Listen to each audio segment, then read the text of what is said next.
श्रीकनकधारास्तवम् वन्दे वन्दारुमन्दारमिन्दिरानन्दकन्दलम् अमन्दानन्दसन्दोहबन्धुरं सिन्धुराननम्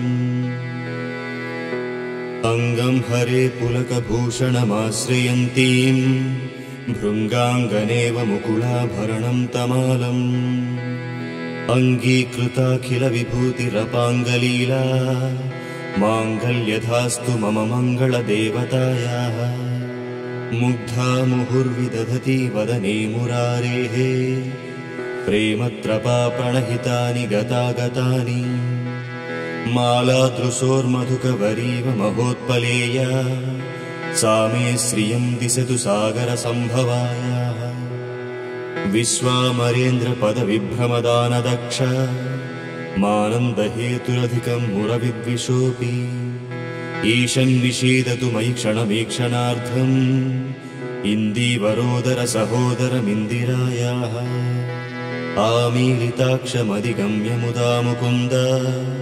मानन्दकन्दमनिमेषमनङ्गतन्त्रम् आकेकरस्थितकनीनिकपद्मनेत्रम् भूत्यै भवेन्मम भुजङ्गशयाङ्गनायाः कालाम्बुदाळिललितो रसिकैटभारे धाराधरे स्फुरति या तटितङ्गनेव मातुः समस्तजगतां महनीयमूर्ति भद्राणि मे दिशतु भार्गवनन्दनायाः बाह्यन्तरे मुरजितः श्रितकौस्तुभेया आरावळीव हरिनीलमयी विभाति कामप्रदा भगवतोऽपि कटाक्षमाला कल्याणमावहतु मे कमलालयायाः प्राप्तं पदं प्रथमतः खलु यत्प्रभावात् माङ्गल्यभाजि मधुमाधिनी मन्मथेन मय्यापतेत्तदिह मन्धरमीक्षणार्थम्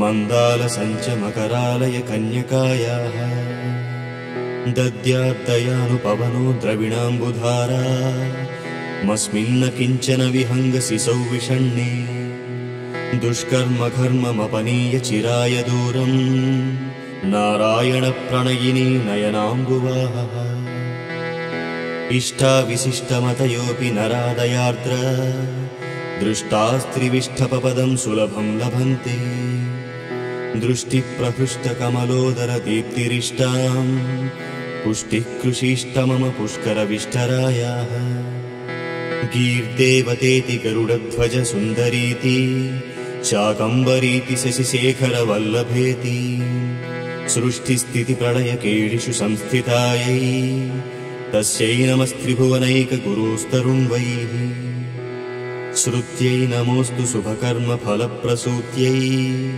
रत्यै नमोऽस्तु रमणीयगुणार्णवायै शक्त्यै नमोऽस्तु शतपत्रनिकेतनायै पुष्ट्यै नमोऽस्तु पुरुषोत्तमवल्लभायै नमोऽस्तु नाळीकनिभाननायै नमोऽस्तु दुग्धोदधिजन्मभूम्यै नमोऽस्तु सोमामृतसोदरायै नमोऽस्तु नारायणवल्लभायै नमोऽस्तु हेमाम्बुजपीठिकायै नमोऽस्तु भूमण्डलनायिकायै नमोऽस्तु देवादिदयापरायै नमोऽस्तु शार्ङ्गायुधवल्लभायै नमोऽस्तु देव्यै भृगुनन्दनायै नमोऽस्तु विष्णोरुरसिस्थितायै नमोऽस्तु लक्ष्मै कमलालयायै नमोऽस्तु दामोदरवल्लभायै नमोऽस्तु कान्त्यै कमलेक्षणायै नमोऽस्तु भूत्यै भुवनप्रसूत्यै नमोऽस्तु देवादिभिरर्चितायै नमोऽस्तु नन्दात्मजवल्लभायै सम्पत्कराणि सकलेन्द्रियनन्दनानि साम्राज्यदाननिरतानि सरोरुहाक्षी तद्वन्दनानि दुरिताहरणोद्यतानि मामेव मातरनिशं कलयन्तु मन्ये यत्कटाक्षसमुपासनाविधिः सेवकस्य सकलार्थसम्पदः सन्तनोति वचनाङ्गमानसै स्वां मुरारिहृदयेश्वरीं भजे। सरसिजनयने सरोजहस्ते धवलतरां शुकगन्धमाल्यशोभे भगवति हरिवल्लभे मनोज्ञे त्रिभुवनभूतकरि प्रसीद मह्यम्।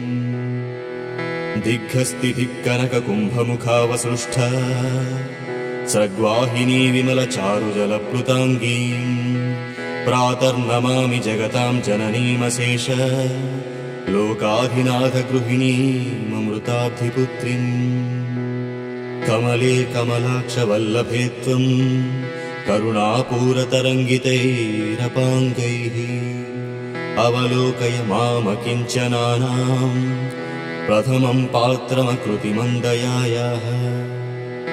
बिल्वाटवी मध्यलसत्सरोजे सहस्रपत्रे सुखसन्निविष्टाम् अष्टापदाम्भोरुहपाणिपद्मां सुवर्णवर्णां प्रणमामि लक्ष्मीम्।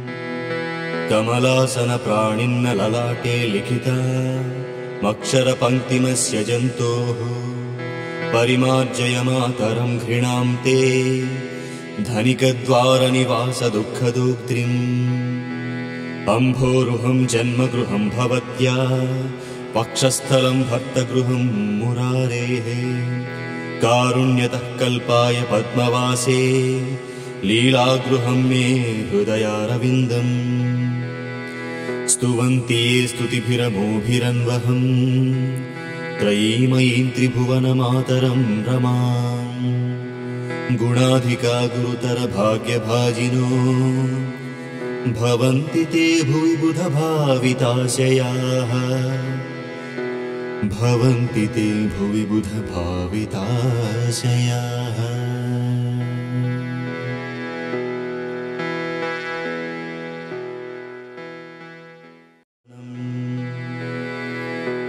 अङ्गं हरे पुलकभूषणमाश्रयन्तीं भृङ्गाङ्गनेव मुकुलाभरणं तमालम्।